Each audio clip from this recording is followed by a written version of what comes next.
Welcome back to the channel. Welcome back to the channel. Don't forget to hit the like and the subscribe button. Tell a friend, tell a friend. Here we have another crazy story, For those who know the notorious Skinny Me, I remember one time I was listening to one of his interviews, and the way he was, the way he was talking, it's like, this is what he was saying right here. I'll let you know what I think in a second. Shorty, you know what I'm saying? I like his music and all that. But like he reminds me like of a J. Cole type of rap. They're not worrying about J. Cole. Mm-hmm. They ain't worrying about Kendrick Lamar. You understand? You understand what I'm saying? But they worrying about the Lord. Basically, what Skinny Me was saying in an interview, which I thought was kind of crazy, he said they're not worried about J. Cole. They're not worried about Kendrick Lamar. Why would they? Kendrick Lamar and J. Cole is not talking about the things that Skinny Me's talking about. I mean, is Skinny Me crazy? I don't know. Basically, he's saying, you know what? They came to get him because what he was talking about. Why wouldn't they? That's crazy what he was talking about, though. The Lord Durks, the Chief Keefs. You understand what I'm saying? They worry about dudes who's rapping that certain kind of rap. You know what I'm saying? My whole thing is, if you ain't got no, like, if you rap about money, you gotta show money. Violence the easiest thing to narrate and rap about because it's nothing you really gotta show. Right. But guns or gun injustice or prop guns and cap guns and fake blood and shit like that, just to try to get somewhere in life, just try to make some money in life off this shit. You understand? Believe it or not, a lot of these individuals think they need to make fast money instead of just getting a regular career or work a regular job. They want to get fast money. So what they indulge in is anything else but a job, anything else but a career. Believe it or not. I'm saying, but my whole job, man, they gonna use these raps to paint you like you Hitler. Yeah, man, they gonna use these raps to paint you like you just like this monster, and that's not your whole aim. Your whole aim. Don't forget what Skinny Me was saying before. Not like a Kendrick Lamar or J. Cole. Basically, Skinny Me is saying, you know what? Why are they coming after me? Doesn't matter that I'm talking about, all these crazy things in my rap. Ending people's lives and things like that. Why are they coming after me? Is Skinny Me, does he need therapy? I mean, is Skinny Me mentally sound? Because imagine that. Imagine me talking about anything at all. It could be talking about hanging out at the club every day. I'm just assuming that, you know what? Someone would say, you know what? He be hanging out at the club every day. I'm trying to make it the fuck out of here. Yeah, I mean, only could make it out of here by narrating violence, because this was going on around the world. Cut on the radio. Everybody talking about shooting niggas the fuck down. You understand what I'm saying? Everybody. You understand what I'm saying? Right. But it's a flip side of the coin. Everybody that talk about it is everybody they want to give life to. I mean, believe it or not, I don't think they want to give life to everybody who's talking about it. I think Skinny Me is just making that part up. I believe, if anything, they just want to give life to anyone who's actually doing what they're rapping about. But Skinny Me, saying why they're picking on me. Only thing I'm talking about is murders. The only thing I'm talking about is violence and crimes. Why are they picking on me for? I didn't do anything wrong. They give me life that's 25 to 50 years for murder and conspiracy.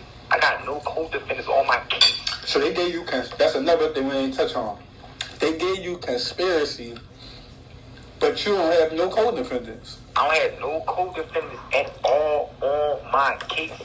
They gave me a 20 to 40 for the conspiracy, a life for the murder, and they gave me about like 1.5 to 5, so that equal up to 25 to 50 years. Believe it or not, that's so much numbers, I'm getting confused now. But either way, Skinny Me is going to be behind the bars for so long, maybe forever. But what I'm trying to figure out, or what Skinny Me's trying to figure out, I'm trying to figure out why Skinny Me would think they wouldn't come get him because what he was talking about. But Skinny Me's trying to figure out, why did they come get me based off what I was talking about? So it's like we're both trying to figure out the same thing. I ain't got no co-defendant, man. I ain't got not one co-defendant. Who the fuck I conspire with? That's crazy, bro. Like, you understand what I'm saying? That's what I'm saying. Like how they just like railroad the whole joint and shit was political, man.